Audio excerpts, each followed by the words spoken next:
How to start a vineyard. Many people dream of turning their love of horticulture and fruit growing into a vineyard, and others simply want to start a backyard vineyard to make a few bottles of their own wine. Whether a vineyard is your hobby or a potentially money-making investment, it's essential to start off on the right track.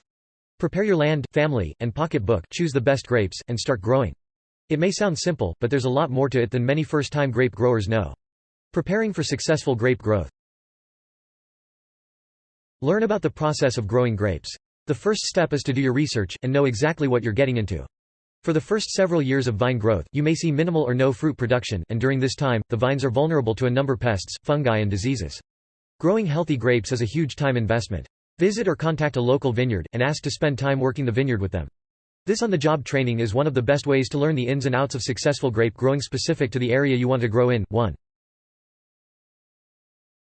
Decide what your vineyard will be for. Motivation for growing grapes varies. Many people grow grapes for personal fruit consumption. Others choose to start a small vineyard to produce a few bottles of wine for themselves.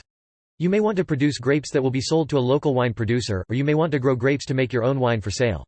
You need to know what your goals are before you start planting and planting in order to make decisions about what types of grapes to grow, how many vines to plant, and how much money you'll need to finance your vineyard.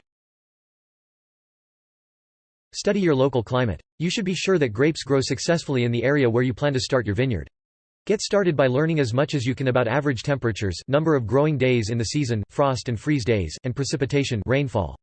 To get this information, contact your local agricultural governmental agency or outreach office to find out specifics for the area. They can also help you file necessary paperwork, if you wish to sell your grapes or wine after production. In the U.S., you can work directly with the United States Department of Agriculture or the National Institute of Food and Agriculture Extension found here https://nifa.usda.gov/extension. In Canada, you can work with Agriculture and Agri-Food Canada at http://www.agr.gc.ca/n/home/??mark id=1395690825741. In the UK, contact the Agriculture and AMP Horticulture Development Board here http://www.ahdb.org.uk/. Universities and colleges that offer programs in agriculture or horticulture are also great resources to find out more about climate.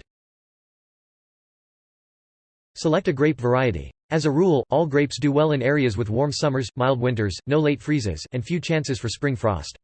They do best when temperatures stay above 60 degrees Fahrenheit 16 Celsius at night and above 70 degrees Fahrenheit 21 Celsius during the day. Ideally, they take full sun with very little shade. However, you can find a variety of grape for almost any climate. A fairly complete listing of U.S. grape varieties can be found through the National Grape Registry here http://www.ngr.udavis.edu/index.cfm ?set disclaimer = yes, the Vitis International Variety Catalog provides a searchable database of international grape varieties here http://www.vivc.de/index.php. These listings also provide information on the number of necessary growing days, ideal temperatures, and planting regions. 5. Consider grafted vines. Originally recommended to deter destruction caused by phylloxera, an insect that damages vine roots, vines grafted to hardier rootstock make it possible for vineyards to produce a greater variety of grapes in less than ideal climates.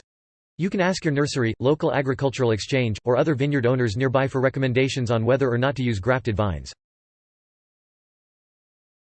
Choose the area where you will be planting. Once you've decided what purpose your vineyard will serve and what types of grapes to grow, you'll need to select the best growing location on your property.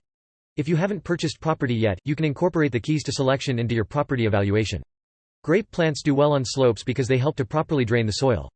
Excessive moisture can lead to mildew, fungus, and rot that vines are prone to. If you are starting a vineyard on a slope, keep in mind that southern-facing slopes extend the growing season while those facing north shorten it because there is less sun exposure, except on which hemisphere you live in. Where you place the grapes will impact the flavor of the wine. Soil content, weather conditions, and temperature change the flavor of grapes. This will make the flavor of wine from such grapes vary as well. 7. Test the soil. You need to make sure the soil has a pH between 5.5 and 6.5 and no higher than 7. Vines, unlike other plants, actually struggle to produce fruits in soils that are too rich in nutrients. Water should not be left to sit in the soil around vine roots, so drainage is essential. It's best to consult a professional to test your soil, but there are also a number of test kits available through nurseries. The Alcohol and Tobacco Tax and Trade Bureau provides a listing of American viticulture areas that help vintners select sites for their wine growth based on flavors and reputation associated with specific growing regions. You can access this list here https://www.ttb.gov/wine/us_by_ava.shtml